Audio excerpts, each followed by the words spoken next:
हाँ जी भैया, ये ताला लगाने वाला मेन उसका पहला नंबर पे वही उसको आज तक चालू कर मैंने बिल्कुल ऐसे भी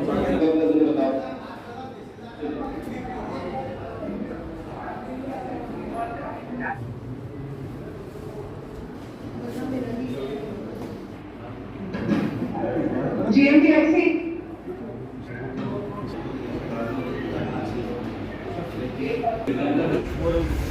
गाली गुप्ता देता है। क्या नाम है कब्जा करने वाले का? राजेश कोटवार। कहाँ रहता है राजेश कोटवार? उसकी विशेष उसकी भाई की बहू और कौशल्या भाई और ये और ये सब कुछ टैक्स वगैरह सब भरता हूँ उसकी। कहाँ का मामला, कहाँ का है? पालिया रोड पटेल गली का। और मेरा तबीयत खराब है, मेरे को शुगर है और मेरे को आए दिन कुछ न कुछ बोलते ही रहते हैं और ऊपर छत पे से कुछ न कुछ फेंकते रहते हैं, रास्ते में जाते हैं। क्या विवाद का कारण क्या है? विवाद ये है कि वो मेरी ज़मीन पर वो कब्जा कर रहा है। मेरे पास सब लिखा हुआ है, कलेक्टर साहब का आदेश है, सब कुछ कर रहा है। उसके बाद में टैक्स वगैरह सब भर रहा हूँ। ये कागज मेरे पास है। ठीक है। ये पटके की जन सुनवाई के माध्यम से डीएम साहब को ज्ञापन देते हुए उनको थोड़ी जानकारी दी हमने कि भैया ये जो उद्योग है एग्रेसिव लेंसेज केमिकल, की वजह से हमारे ग्रामीण क्षेत्र में 14 गाँव में अभी बहुत ज़्यादा विकलांगता बढ़ रही है और अधिक से अधिक परमारगढ़ी पंचायत।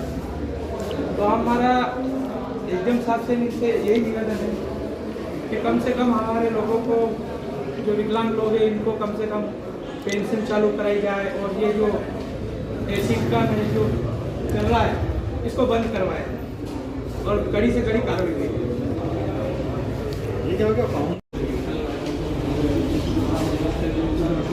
जी भैया, आप यहाँ पर जन सुनवाई में आए थे, क्या मांगे आप? नागरिक अधिकार मंच द्वारा विभिन्न मांगों का लेकर ज्ञापन दिया।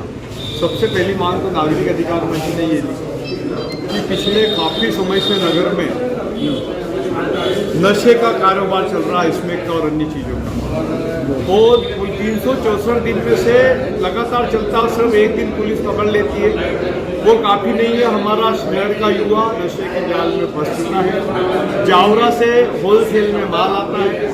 जब तक पाइपलाइन नहीं काटी जाएगी, जब तक विशेष बल स्थापित नहीं किया जाएगा, नागदा उड़ता नागदा बन चुका है। हमने ये मांग करी है कि बड़ा फोर्स लगा करके और ये रस्म अदायगी नहीं करते हुए और नागदा को इस नशे के कारोबार से मुक्त कराना बहुत जरूरी है। नागदा का अगर हम भविष्य चाहते हैं। दूसरी मांग हमारी ये है कि जिस तरह से अनुविभागीय अधिकारी महोदय ने कोर्ट परिसर के बाहर 2 पहिया पार्किंग की अनुमति दी है, उसी तरह से सब्जी मंडी में भी नागरिक अधिकार मंच को 2 पहिया वाहन की अनुमति दे, जिससे कि सब्जी मंडी में नागरिकों को बहुत सुविधा होगी। आयोजन हुआ, कितने आवेदन प्राप्त हुए?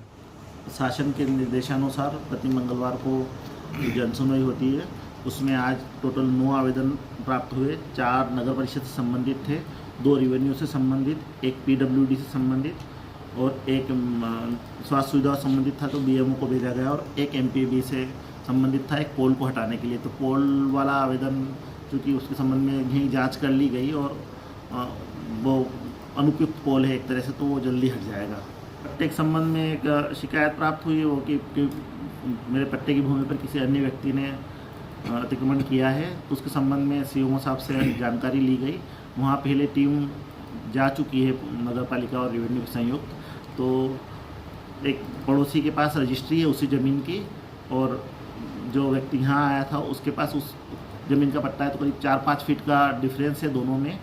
तो उसके संबंध में दोबारा विधिवत दूरी से लाके सीमांकन करवाया जाएगा। सर, कुछ दिव्यांगजन भी आए थे शिकायत लेके?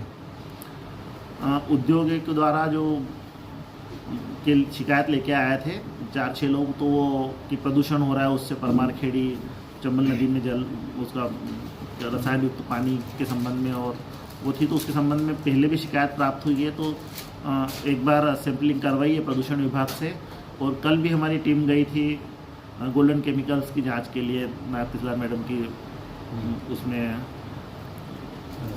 अगुवाई में। तो वो जांच रिपोर्ट भी आई है और प्रदूषण विभाग को लेटर लिखा है उसके संबंध में। स्वास्थ्य विभाग को लेके ग्राम हिडी में के संबंध में शिकायत हुई थी कि वहाँ स्वास्थ्य विभाग के कर्मचारी टाइम पे पहुँचते नहीं है, डॉक्टर की विजिट नहीं होती है, तो बीएमओ को भेजा है और थोड़ी डॉक्टर की कमी थी, अभी शायद 2 डॉक्टर नए आए हैं तो उस व्यवस्था में सुधार आएगा।